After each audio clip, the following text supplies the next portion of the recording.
On a des phrases qui vous hantent, machinales, et que l'on dit à tout bout de champ, n'importe où.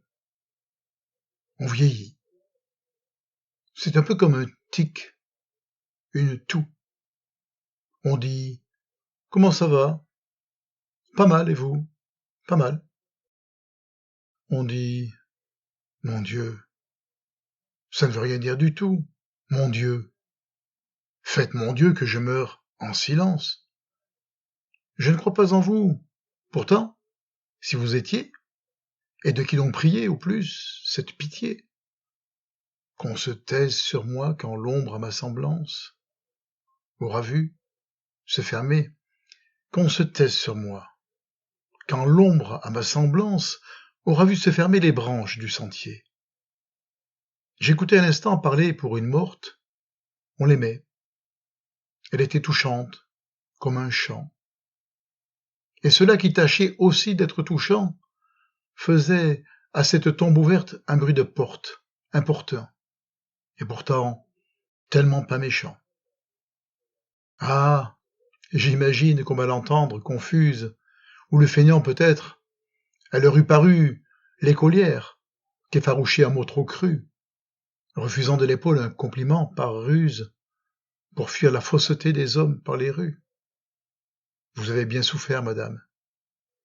Mais personne aujourd'hui n'aura dit ce lent apaisement, et que vos yeux ont vu tomber tout doucement le voile du bonheur muet, enfin, que donne cette nuit éternelle.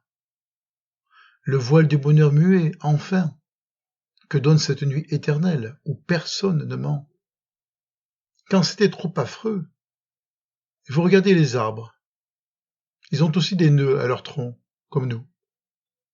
Nous, parfois. Le soleil s'approche et nous dénoue. Tout ce qu'on lui disait l'a laissé bien de marbre, auprès de la cheville atroce et du genou. Elle faisait semblant, cette femme sensible. On ne sait trop de quoi, mais en tout cas, semblant. J'étais allé la voir, toujours. J'étais, allant la voir toujours, Renaud tremblant, au parterre d'Armide, où marcher n'est possible sans lever à ses pas les passereaux d'antan. C'était qu'elle devait plus ou moins se défendre. Autour d'elle, opposant comme un chat familier, quelque ancien souvenir à ce que vous alliez dire ou faire peut-être, et qu'il faudrait entendre faute de fuir sur la rampe de l'escalier.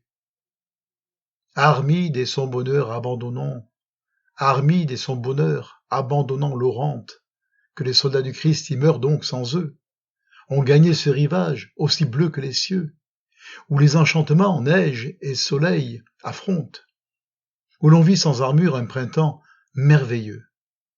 Armide et son bonheur ignorent la croisade, ignorent l'homme en proie à des difficultés.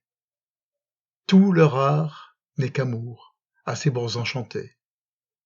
Retourne, si tu veux, par la mer de Grenade, à Carthage, ou Damiette. Eux vont ici rester. Armide est ce détour volontaire, l'exil en plein cœur, une soif ardente au lac lointain, cette consomption des plaisirs mal éteints, cet émerveillement égoïste des îles dont la mer d'émeraude entoure les matins. Cette île fortunée était bien la dernière qu'un désir souverain berça de ses accents. Les fleurs et les parfums y paraissaient puissants, comme aux primes lueurs des aubes printanières, quand tout avait le trouble et la chaleur du sang, où le jour de naguère uniquement pénètre, où la pierre et le ciel à ses rêves se plient. Armide des douleurs, je la vois sur ce lit, magicienne, imaginaire, à sa fenêtre, mélange singulier de mémoire et d'oubli. Elle semblait parmi ses livres couleur parme, telle qu'elle a voulu que le monde la vît, mettant le nom de la violette à la vie comme un songe embaumé, prisonnière d'un charme, étrangère à l'histoire et partout asservie. Lorsque je l'ai connue, elle avait l'air d'un faune. Encore il m'en souvient au boulevard Suchet. Il en restait sa voix de syrinx, ou perché avec toutes les variations d'un beaune, le roulement des airs comme un vin dans le chai.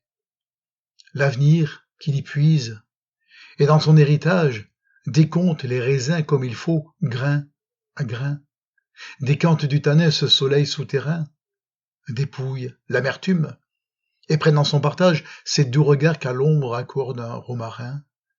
Elle n'avait choisi ni le temps, ni le monde, qui lui furent donnés pour croître et pour aimer, et non plus le rosier, le brasier allumé, n'ont choisi le bois mort ou cette terre immonde, pour la flamme et la fleur, l'épine et la fumée.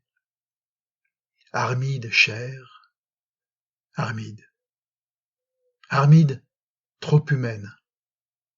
Les jours d'après, la pluie en elle trouveront le plaisir d'oublier une ride à son front. Comme les sous-tintants, au bout de la semaine, à la fin de l'hiver, la tiédeur des marrons. Ces derniers temps, tout n'était plus que silhouette, estompement du mal et que fatigue au fond. Je me souviens de cette générale où l'on montra l'intimité de Madame Colette sur les petits écrans de la télévision. Qu'est-ce que c'est que ces lumières d'acrobates, ces lampes d'Aladin, cette sorcellerie?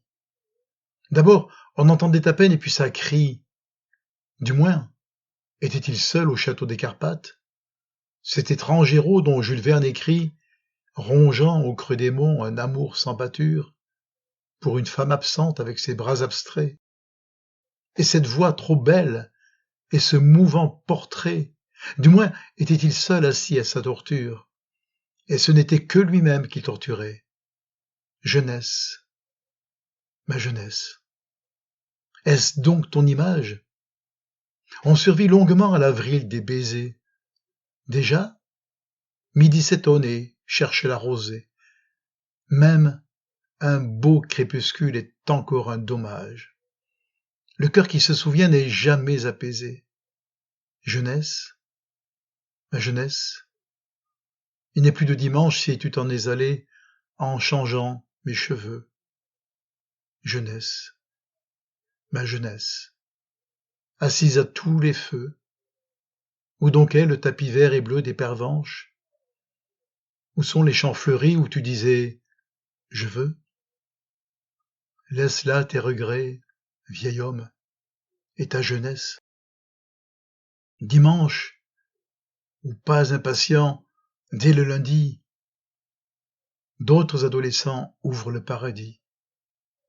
Ils ont cette splendeur des choses qui renaissent. Ne reconnais-tu pas ta propre mélodie? Laisse la place à ce grand bal physique. Ne triomphes-tu pas tant qu'il est des amants? Regarde-les danser, avec emportement. Ô jeunesse, ancienne et nouvelle musique. Colette l'écoutait de son appartement. On avait inventé ce spectacle pour elle. Elle était sur la scène, et les acteurs jouaient, dans chez elle, où la souffrance la clouait. On l'appelait d'ici, son chant de tourterelle, dans les pick-up épars en retour sans rouet. Elle avait cette idée, accepté de le faire, et, tandis que la salle où le rideau rougit, dans son palais royal avait soudain surgi, la voilà qui s'allume à la rampe d'enfer. Comment s'y refuser? Et répond à Gigi. Cela prenait une atmosphère de collège. Elle répondait vite et peut-être à côté. Ses yeux avaient gardé leur phare et leur beauté, qui nous donnaient le sentiment d'un sacrilège en raison de cet enjouement prémédité. La pudeur du langage est un dernier orgueil. Les examinateurs dans le théâtre assis en suivaient le détour et la péripétie. Nous étions enfoncés, comme eux, dans nos fauteuils, qui tentions de comprendre à quoi bon tout ceci. Mais, pour des papillons dont les gens lui parlèrent, elle eut l'expression de la biche blessée. Quelle était cette plaie où saignait sa pensée?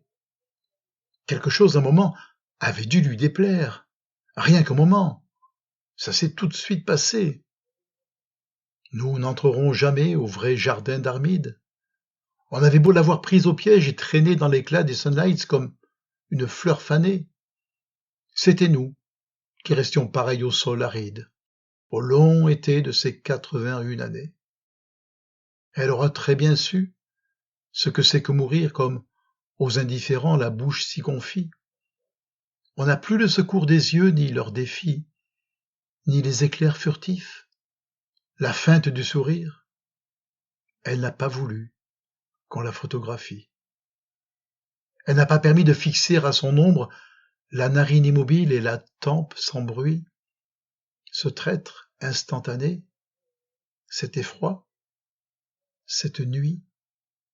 Elle n'a pas voulu demeurer ce décombre, le masque abandonné, d'où l'âme s'est enfuie.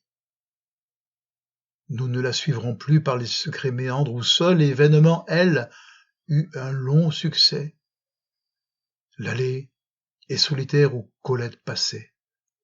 Dans le vent retombée, toute poussière et cendre, une aile va manquer au murmure français. Adieu, reine des prés, adieu l'enchanteresse, qui fit d'aimer ta loi, ton souffle et ton credo. À ta fenêtre encore il palpite un rideau. La nuit doute et pleine encore de caresses. Claudine vit encore, ô fille de Sido. Demain, dans ses bras, prends tes belles créatures. Je ne sais pas vraiment pour lui ce qu'elles sont. La morsure s'oublie et reste le frisson. Ô folklore des temps, ô nouvelle aventure. C'est la lèvre qui fait l'eau pure et la chanson. Tout meurt et refleurit, tout se métamorphose. Voilez grandir ces enfants de tes mains, aux astres inventés d'un univers humain. Ton sauvage île va se couvrir de roses. Une odeur d'innocence envahit tes chemins.